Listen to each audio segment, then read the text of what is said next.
É empresário, ex-estudante de Direito da Universidade de São Paulo, fundador do Movimento Brasil Livre, ganha projeção nacional durante as manifestações pelo impeachment de Dilma Rousseff e se torna uma figura influente e controversa da direita brasileira, da política brasileira de modo geral.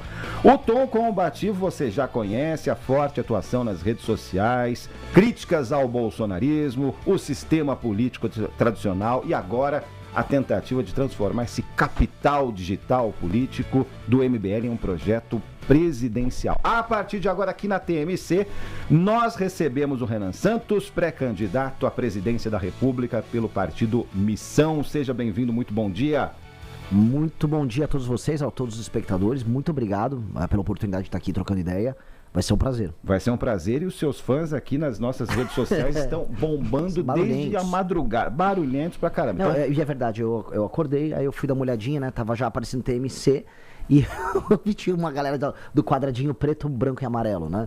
Isso, as cores. Exatamente. Bom, vamos começar então falando desse gap, desse intervalo entre a sua militância do Missão, do MBL, como queira, e o contingente que o colocaria num primeiro turno em posição de relevância ou até num segundo turno. Bom, por enquanto, o que as pesquisas estão dizendo em 2026 até agora? Um dígito, 4, 6, 8 até, de Renan Santos nas pesquisas.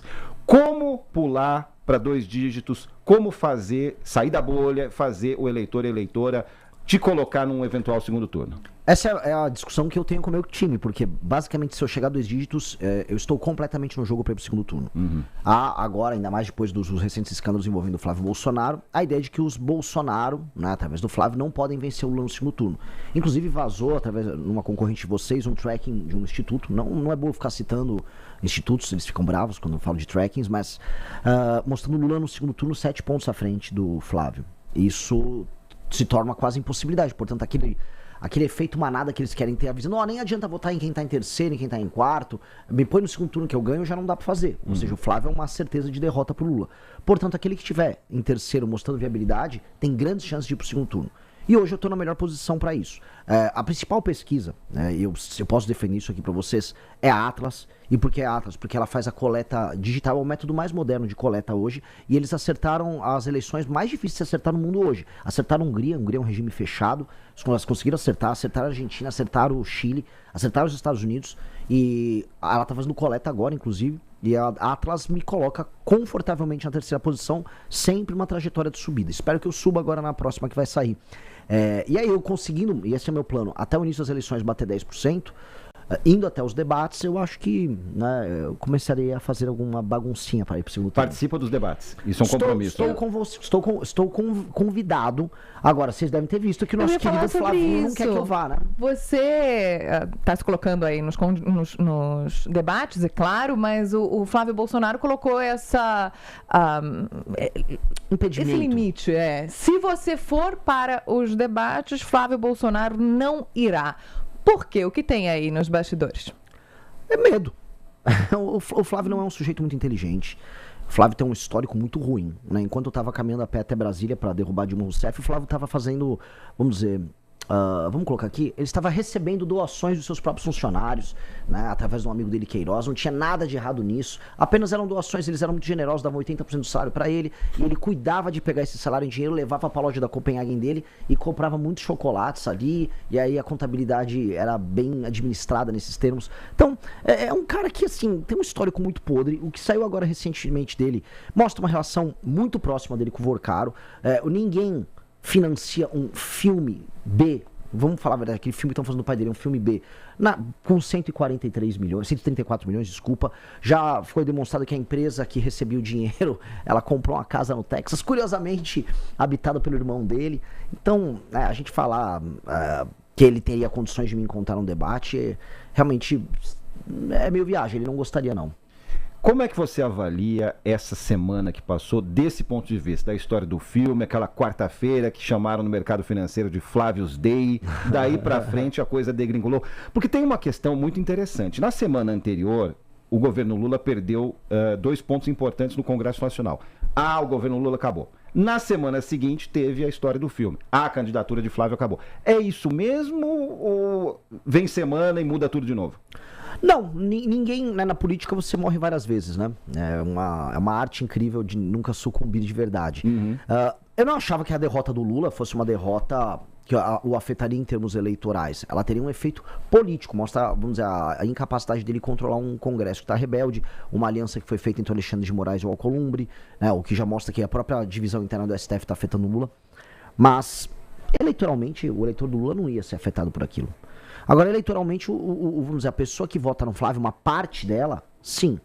Porque uma coisa é antipetismo, outra coisa é o bolsonarismo. Todo bolsonarista é antipetista, mas nem todo antipetista é bolsonarista. E tem muitas pessoas que se apegam a uma agenda ética. Tem muitas pessoas que já estavam assim, vou ter que empurrar esse Flávio ladeira acima, né? E aí essas pessoas não querem mais empurrar ele ladeira acima. Então o Flávio ele teve muitas defecções no eleitorado dele. As próximas pesquisas vão trazer eleitorado urbano, eleitorado feminino e urbano. As pessoas com um pouco mais de escolaridade, essas pessoas vão pular fora do Flávio. E eu vou aproveitar para fazer uma pergunta. Quem é o seu eleitorado? Qual o perfil dos seus eleitores? Bom, eu espero que seja todos os brasileiros, né? Todas as pessoas nascidas em território brasileiro aptas a votar. Mas hoje, né, se eu for colocar assim, quem hoje está, vamos dizer, apoiando a pré-candidatura, que hoje está militando, são pessoas mais jovens, especialmente até seus 33, 34 anos, em todo o território nacional. E aí a divisão geográfica é uma primeira coisa que eu consegui quebrar na tal da polarização. Que no fundo, quando a gente fala em polarização no Brasil, a gente está falando muito de um recorte norte-sul. Todo mundo fala de que é ideológico, no fundo é um recorte norte-sul. E eu tenho muitos seguidores no norte, muitos seguidores no sul. Quando eu falo norte, eu incluo o nordeste. E isso é a primeira divisão, a primeira diferença, que a gente invade o eleitorado do Lula e invade o eleitorado dos Bolsonaro. A segunda coisa, o eleitor ele é um pouco mais masculino que feminino. Foi bem mais masculino antes. Eu estava com uma proporção bem, vamos colocar, desproporcional. Agora está começando a equilibrar, especialmente porque as pessoas que vão começar a me acompanhar a partir dos 30, 35 anos de idade, a taxa de mulheres inclusas nisso aí é bem maior. Então a gente começa a equilibrar isso. Mas seria isso. A gente está falando então de um millennial urbano até esse momento. Mais ou menos. É um zillennial urbano. Zillennial urbano. Por quais caminhos o Renan Santos vai bater na porta dessas pessoas que não fazem parte hoje, maio, né, a partir de hoje, dessa configuração desse perfil? A real, eu não vou mudar nada. Porque a mensagem, se eu apresentar, e eu já fiz esse teste, se eu apresentar a minha mensagem com o rosto de um político conhecido que essa pessoa gosta, ela vai falar, nossa, tá perfeita a mensagem.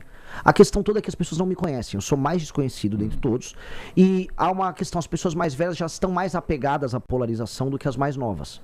A polarização responde a um modelo de pensar política que todo mundo 40 a mais tem, não só no Brasil, mas no mundo todo. Você tem uma clivagem conservador, progressista, nos Estados Unidos, tinha na Inglaterra, no mundo todo tinha esse desenho. Um desenho que vem muito do lado do período da Guerra Fria. Invadir vamos dizer, esse espírito dessa pessoa é demonstrar pra ela que, por exemplo, já que se eu for buscar um eleitor que é antipetista, é demonstrar que eu sou antipetista. Hoje ele não acredita, hoje ele acredita, não, Flávio, porque ele é da família do Bolsonaro, ele é o inimigo natural do PT. Só que se eu mostro, assim, com os mais jovens, não, tem o Renan é viável. Aí ele começa a me dar espaço. Eu tenho que crescer com o público que eu tenho, pro mais velho olhar e falar, não, esse cara eu vou dar uma chance. Mas aí tem uma questão que é até tradicional aqui no nosso país. Eu entendo que com o seu discurso disruptivo, você acredite que isso possa ser mudado. Mas o senhor disputa a presidência da República, ou vai disputar, pretende disputar, sem nunca ter exercido um cargo eletivo. O nosso país é complexo, tem crise econômica, crise institucional, pressão institucional. Existe uma necessidade permanente de articulação política. Então, como é que dá para convencer um eleitor que alguém sem experiência prática na política de gestão pública ou de mandato tem preparo para governar o país? Bom, a gente pode começar com um exemplo contrário. A Dilma Rousseff tinha grande experiência política e ela caiu, foi uma péssima governante. A gente pode trazer inúmeros exemplos de boas gestões que foram feitas por pessoas que não tinham experiência e de más gestões por pessoas que tinham experiência. E o contrário também. Não é isso, no fundo, que determina nem o sucesso de uma liderança política, nem o insucesso dela. Se você está cercado de boas lideranças, se você é, em si, uma liderança natural, se você é firme nos seus propósitos, trabalha bastante, a tendência é que você consiga fazer as coisas bem feitas em qualquer área humana. E eu acho que eu farei isso, porque eu já sou um líder político firme há 12 anos, lidero o maior movimento político do Brasil, sou hoje presidente do meu próprio partido. Então, dando um exemplo aqui, eu estou concorrendo contra Zema, Caiado e Flávio. O Flávio tentou montar um partido político junto com o pai dele, ele fracassou, eu não. O Zema foi atacado, após ter uma opinião sobre o Flávio, pelo próprio partido. O partido dele, né, em diversos estados, soltou nota contra ele. Eu não, o meu partido me apoiou, porque eu sou líder. O Caiado não pode pegar um avião, sair de Goiânia e ir pro Rio de Janeiro e falar, sou candidato ao governo. Ele não é líder de nada, o partido dele, que é do Kassab, tá fazendo campanha pro Lula na maior parte dos estados. Então, né, do que serviu a experiência deles? Se o básico do básico do básico é entrar numa guerra com o exército, eles não têm. Então, a experiência administrativa acaba sendo condicionada à experiência política e à sua capacidade de ser líder. E nesse sentido, eu estou alguns passos na frente de todos eles. Falei na lata.